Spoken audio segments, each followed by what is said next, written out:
Love, light, and blessings. This is Shamanic Iwak Priestess here. I'm hoping that the camera will stay steady so I can record this video. This is my second take. I usually try to record raw, but the camera was just shaking too much and I just found it to be a distraction. I was getting motion sickness.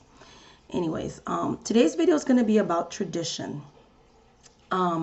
So I have put on my website and on Skype, because I do readings live through Skype, of course, with my clients, of course, paid sessions and everything.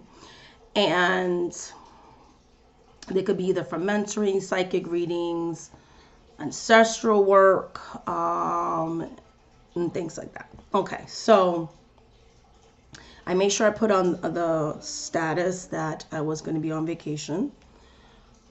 So from Wednesday, I came back this Sunday. So I just came back 2 days ago. I just finished unpacking this morning because when I came back on Sunday night, I messaged all the people that book readings within the time that I was out, and just having to schedule the readings and everything and catching up. So that's what I've been doing. So I finally got a little bit of a break this morning to unpack my stuff. Anyways, so while the trip was to see my mom, because she still lives in New York City, there was also spiritual reasons behind the trip. I'm shuffling, I'm playing with my Rider-Waite, the one that most people don't like, but upside down. But I love any type of Rider-Waite version, even this one. Like, I like it because it feels 70s. Anyways, I'm a traditional girl. Anyways, so the trip was, yes, to see my mom, my nieces, my nephews, and all that kinds of stuff. So a semi-family reunion, of course, which we did have on Sunday. It was a wonderful Easter. We went out to eat.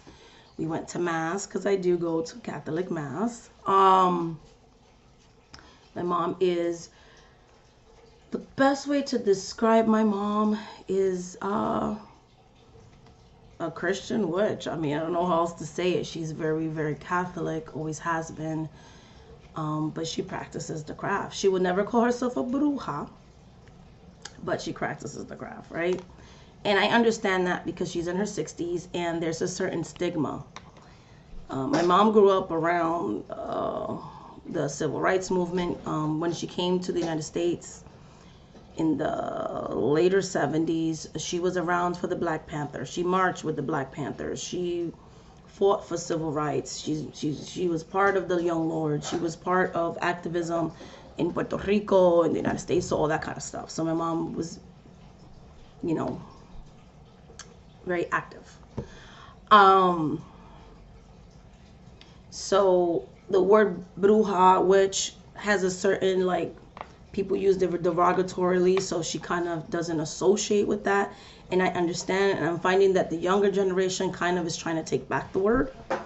So that's why I call myself a bruja, which is a Spanish word for witch.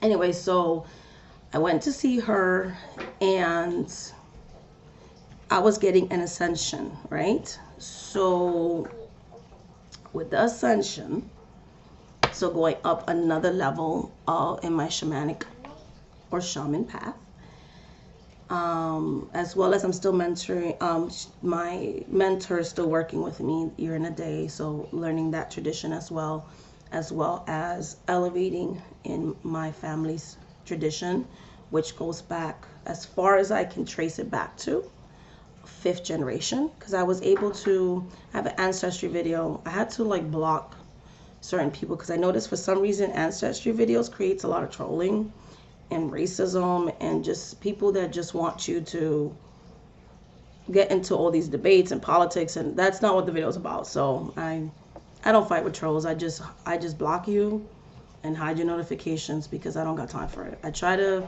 have an intelligent conversation, but once I see that it heads towards hateful and trolling, I'm not going to engage in that. So just for those people out there, if you're going to troll my channel, I don't have time for it. I'm just going to delete you and block you. So but more on the positive note. So I went to see my mom and everything, and that's what this video is about. It's about tradition. And I'm learning a new tradition to me, but a tradition that the spirits of that tradition came to me for me to serve them. And I prayed and I asked them, give me a teacher so I could learn the proper way, because I don't want to disrespect you. These are ancient spirits, and there's certain ways that they're honored, and certain offerings, and a certain way that one serves them, and a certain way that they work and things like that. So, and I was blessed with a teacher in that tradition, because I do practice more than one tradition, and I've been blessed with each and every one of these spirits, these ancestors, these spirits, that I've had a person who grew up in that tradition teach me one-on-one, and it's been very powerful. So my mom was always very secretive with our practice. I didn't even know my mom was practicing the craft, or that we came from a family of brujas, to be honest, until I got older. I always thought it was Catholicism. I thought all Catholics lit candles, did incantations, did the incense, asked spirits to do certain things, and so on and so forth.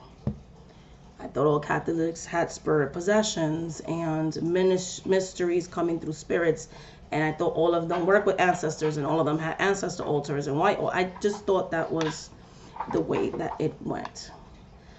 It wasn't until I got older that I was like, oh, as a matter of fact, in a lot of Christianity, what we did was looked down upon. So when I became more of a religious person, I kind of looked down at my mom, which I've discussed that on videos. So my mom became very secretive with her stuff because she felt the judgment of her children. Like I had said in my previous video, when the autism and a lot of things that happen in life humbled me, I went back home. I came back home, and I'm still coming back home, and I'm still learning, because even the tradition that has come to me through ancestry, I found out I'm from that particular tribe as well. So it's like the blood calls, and the ancestors are like, come on, girl, come home, learn the ways, so the ways don't die with us, don't die with you and your mom and things. And so when I went on this trip, we had a really beautiful ceremony on the full moon Saturday. I had another initiation, if you will, so going up at another level. And I could feel when my mom passed the spirits, and the spirits directly talked to me. And I could feel when she was sending energy to me. I mean, my body just felt that static electricity. Spirits came through, and because possession is a very big part of our practice. The ancestors just really spoke, and the torch was also passed on to my two children. So now my two older children are initiated in the path as well, because they want to do this. They came to me and said, I want to do this. So the spirits allowed for my mom to do that. And she was very happy to pass this on. Now that she's getting older, she's more open. Yes, she mentored me in my 20s when I came back home, but there was a lot of knowledge she still withheld. And I noticed like it's just flowing. It's kind of like she's realizing that we don't, she doesn't have that much time in this earth, right? Our life is limited, right? We only live a certain amount of years in our human life. In this life, we could come back in another life, but I'm talking about our current life right now. So it's like she wants to pass that torch. It's kind of like she doesn't want the traditions to die with her. And it's exciting and it's intimidating, because I'm like, Mom, yours are big shoes to fill. She's a very powerful healer, and you could just feel the energy in her spirit room, the energy when she put on the talismans. You could feel the energy when we dress in traditional clothing that our ancestors have done for thousands and thousands of years. You could feel the energy in all of it. And I was taken aback by her practice. Like, her practice is so traditional. Mine's is too as well, but I have like new age stuff there. as well. I blend it, right? But her stuff, like, you wouldn't even know that she was a bruja. Does that make sense? Like, everything is so secret, the way that she would do stuff. So much in a candle or so much in something that looks like a mundane object. And I love that because that's how our ancestors practiced. They didn't need all the fancy smancy stuff. And there's nothing wrong with that. And this is not a video to knock any new traditions. This is not a video to say, oh, you're less of a bruja or witch, or you're less than a practitioner because you're starting your own tradition or you can't trace back lineage. That's not what this video is about at all. It was just a very humbling experience to me because sometimes, even for myself, there was a time when I was first starting to come back. Even though I didn't start that way, I started to like just want to accumulate stuff. It became more about the tools and the actual practice itself. And it's just beautiful to see, like, going back to the basics, right? And she's just an inspiration for that. And that's what I've been doing these last 3 or 4 years, like just really going back to the basics, the joy of it all. And I just love, and I learned a lot from her. Like, she has, even though I've been in this path for almost 13 years, I learned new things from her. She has that wisdom to share. And there's an importance with the elders, with the older people who are carrying on these traditions. They have so much knowledge to share. It doesn't matter if you've been in the path for 30, 40 years. You can learn something new from someone who just got into a path or someone who just started practicing. So, you know, my mom has always taught me to be humble, right? If you think you're big and bad, there's always somebody who's bigger and badder. If you think you learned everything, then what's the point of practicing then? Because it's a craft, it's a work in progress. Every day is a learning experience. And it was just powerful to see that tradition. It was powerful when I went a couple of weeks ago with a very good friend of mine who was my mentor in a different African tradition that's new to me, but is also home to me because I have direct lineage and bloodline to that. And my grandfather, when he passed away, was not able to teach me that. He passed on, so she, you know, he brought her into my life when I was asking, and these spirits came to me and said, we want you to serve us and we're going to help you with this and that. And they brought a teacher into my life, and I'm learning a lot, and watching her, you know, keep her tribe's tradition and things like that is a beautiful thing. There's just so much power in secrecy. That's why there are things that I don't share, because there are things that my mom's like, this is particularly a tradition in our lineage family, and we don't share that with outsiders, but we'll do the work for clients. You know, I come from a family of psychic mediums. My mom had clients in the house. My grandmother, my great-grandmother, my great-great-grandmother, my great-great, you know, I have ancestors that were slaves that did stuff for the masters and for the other slaves and the masters. You know, I come from a family of medicine women, like I do. So, you know, there's power in that. And that's why it was such a beautiful thing. And I cried when my 2 older children were like, we want to carry on that torch, because, you know, there's a lot of traditions that are dying because there's no one left to carry that torch. And as beautiful as it is to create new traditions, because it is a beautiful thing, because I always say all traditions began with somebody, right? So if you don't have a tradition, what a beautiful thing it is to create your own. And then if you have children, you start passing that on to your children. That's also a beautiful thing too. So, you know, if they're interested, of course, never force them to do things they don't want to do. But it was just a beautiful thing to see that my own kids wanted to continue the lineage and continue their tradition. Because our tradition is Taino. Our tradition is Africano, right? And it was just a very humbling experience.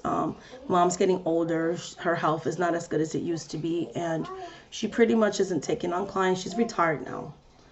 So it was a beautiful thing for her to do that for us, knowing that she's retired. I'm hoping someday she could return to doing the work. I feel like this world needs her a lot. So, you know, her taking me under her wing again, and just really opening up to so many things and feeling comfortable sharing these things with me makes me really happy.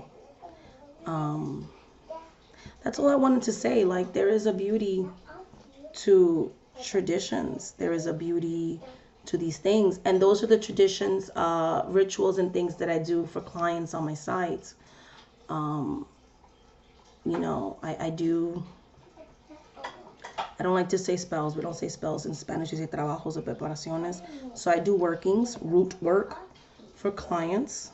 I do that.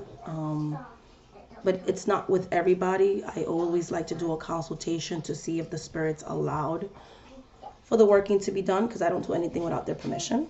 I have to see the whole situation spiritually and what they revealed to me about it. And and I have to pay the spirits, so I have to charge for that, of course. And I also do ancestral services, which is something that I also grew up with. So it's different from, like, I know there's people that are psychic mediums. Like, if you tell them, I want to talk to my Uncle Harry, they'll channel that uncle and see what message he has for you. In my tradition, it's not so much that. So you don't request. When I do ancestral service, you don't request the ancestor, if that makes sense. It's whoever wants to come through. It could be your Uncle Harry, if Uncle Harry wants to talk to you. It could be your Aunt Sally. It could be an ancestor you had 500 years ago.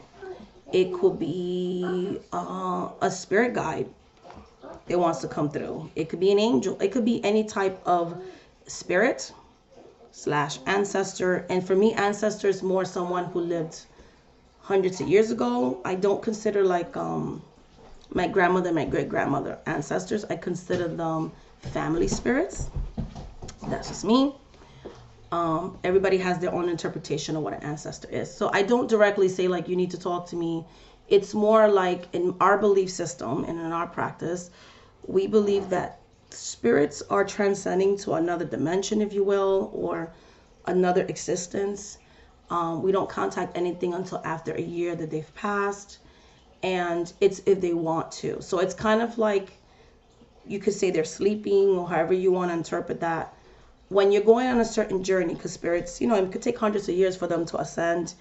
Some people that you may be related to have already reincarnated, so there will be no way to contact them in the spirit world because they don't live there anymore, right? Because I do believe in reincarnation, and my belief system does too. Or it could simply be that that ancestor doesn't want to speak at this time. So if I directly channel that spirit, maybe that particular spirit will be like, you're disrespecting me. Like, I don't want to talk to you, right? Or you're not guaranteed to know if that's really a spirit coming through, because there are deceiving spirits at times as well. So I don't intentionally channel a particular person, but I've had readings and I have clients that will tell you, like, if a family member wants to come through and pass through me and talk directly to a person, that has happened. I kind of let the spirits rule in a reading, and they do what they do. And so an ancestral service will be that. You may have a spirit that needs you. They're suffering. Maybe they died really bad and you didn't even know, like my cousin, whatever, maybe he shot himself. And he needs you to pray for him. He needs you to tell him, go into the light. He'll directly talk to you through me, through my body, and tell you whatever message it is that person needs to tell you. So that's what an ancestral service is. It's a spirit coming through to talk directly to you, whatever that message may be. Whether it's you may need a healing, a spiritual healing, or that spirit just needs a service, or whatever the case may be. So that's what an ancestral service is. And there's certain requisites, which I'm not going to go over here, that must be fulfilled in order for that service to be performed on your behalf. So those are the different services that I do. Yes, baby. I also do regular chakra healings. Okay, healing all 7 chakras, soul retrievals, and come here, babies. And I also do services where you will find out who your spirit guides are, what are the spirits that want you to serve them or work with them, and helping you get on your path. So I do mentorship as well. So much love, light, and blessings. Thank you so much for watching this video. I love you guys so much. I thank you guys. I can't believe we're over 200 subscribers. I am so grateful to be sharing these experiences with you guys. She's also has expressed an interest in following in mommy's path, but she's 5, so we'll see. Mommy, I did it too. Yep, all done. Say bye, everybody. Bye. And until the next video, guys, if you want to work with me one-on-one, there's a link below this video, shamanic-priestess.com.